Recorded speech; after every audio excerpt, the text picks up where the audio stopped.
Work just enough to make rent. That used to be my life motto back in the day. I watched my daddy break his back for pennies in the coal mines and quickly learned that we're expected to work harder than we ever need to.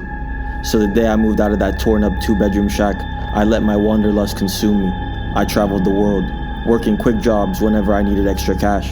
Courier, hog hunter, oil driller, private investigator's assistant, and alligator handler were just some of the professions I had.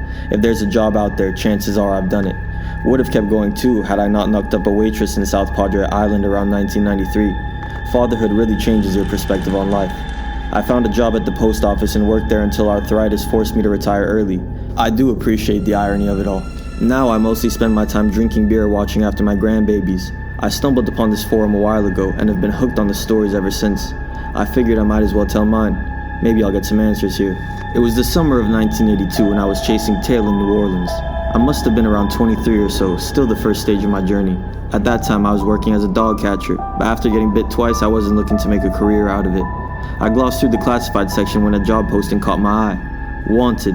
Young man with vehicle who can work nights. Must be able to follow directions. $100 per day. 100 doesn't stretch as far as it used to anymore, but you could go to the moon with that kind of cash back then. I was skeptical of the listing as I had naively inquired about jobs that seemed perfect but ended up with some weirdo trying to grab my crotch. But my left cheek was still in pain from the German Shepherd who nearly took a chunk out of it, and my right cheek was still sore from the rabies shot. If I didn't find work soon, pretty sure my mangled ass would be on the streets. I called the number and a man with a raspy voice answered. I explained I was calling about the gig, and I got an address to meet on the outskirts of town. I drove to a dilapidated dirt brown office building called Henry LeBlanc Realty. A hefty middle-aged man answered the door and introduced himself as Hank. "You'll do, I guess," he said with his cigarette hanging out of his mouth unbothered as ash puttered down his faded green polo. We sat at a small poker table, the only place free from clutter in the whole cramped office space. "You got a big mouth, son?" he asked while studying at me with gold rimless glasses that hung low on his nose. "Pardon? A big mouth? You got one? 'Cause I need someone who can keep their trap shut." "I ain't no rat. What kind of job is this?" Hank waved me off. "I ain't asking you to do anything illegal, son. I just need someone who appreciates confidentiality." "You need me to sign anything or what?" Hank shook his head, clearly not appreciating my flippancy. "Don't need you to sign a thing. Just need to know I could trust you." "Yes, sir, you can." Hank sighed and leaned back in his chair. I could tell he was mulling over whether or not to give me the job. "Does that cutlass on there have a radio on it?" he asked while gesturing down my prized 1977 convertible I parked out front. "Yes, sir." "How loud does it get?" I smirked. "It could wake up a whole block if it needed to." Hank slowly nodded and rubbed the gray stubble on his chin. "Good. Here's what I need you to do." The job was weirdly simple. After midnight I would drive my Cutlass to Metairie, a suburb outside New Orleans. I'd take a right on 50th Street and go down until I reached the dead end. Then I'd turn around and drive back up the street.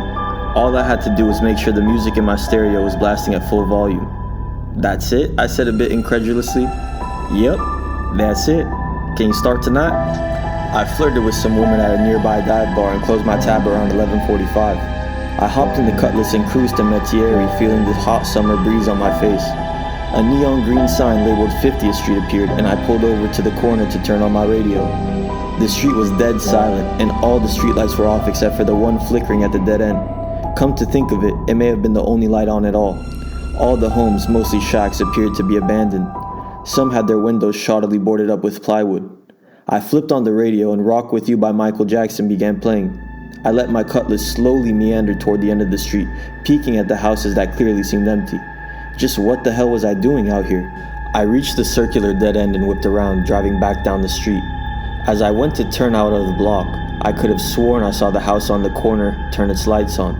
I turned the radio off and drove back to Hank's in silence. When I got to Hank's office, I was surprised to see him there.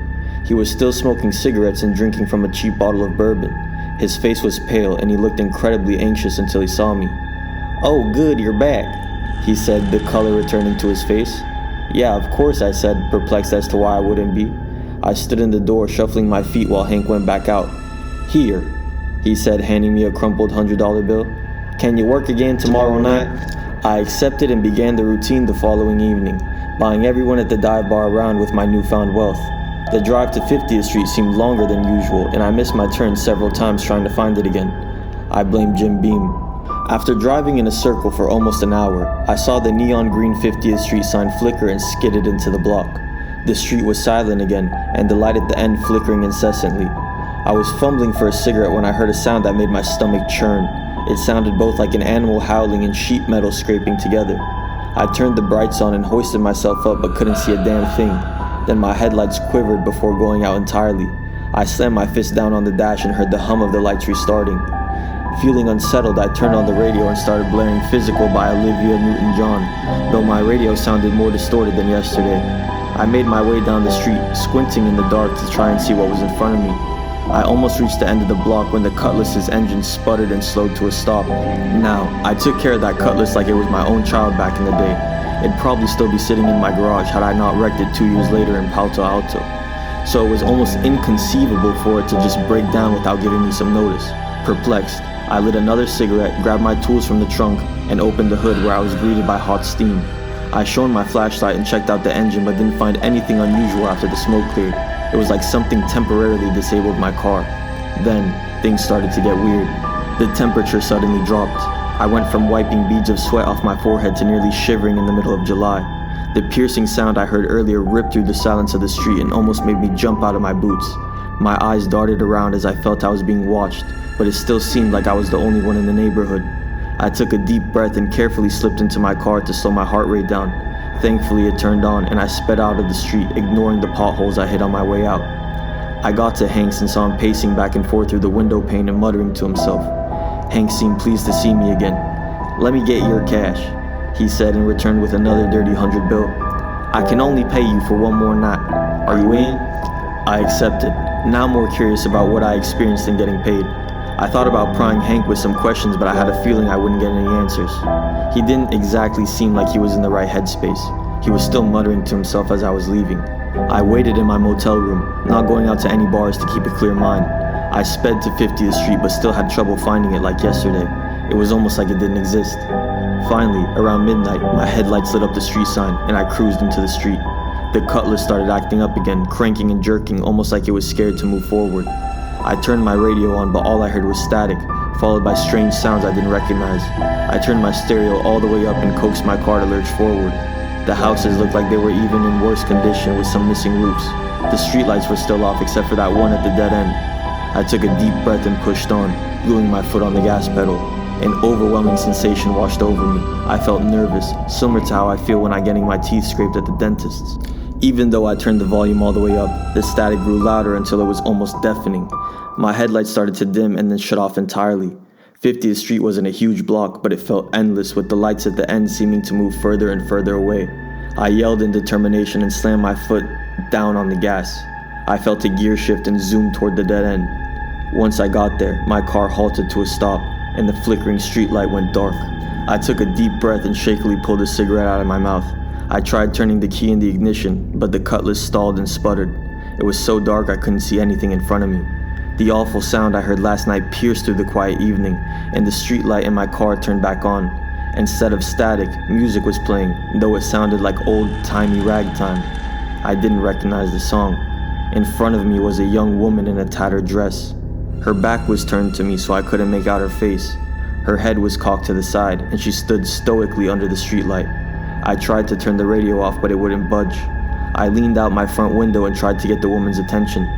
She slowly turned around, and I still couldn't see her face as her clumpy, mangled long hair covered her eyes. I could see that her mouth was smiling, but it quickly turned into a sour expression. She began to walk toward me slowly, and then quickened her pace. I shifted the gear into reverse and sped down the street, but to my amazement and horror, the woman kept pace with the Cutlass.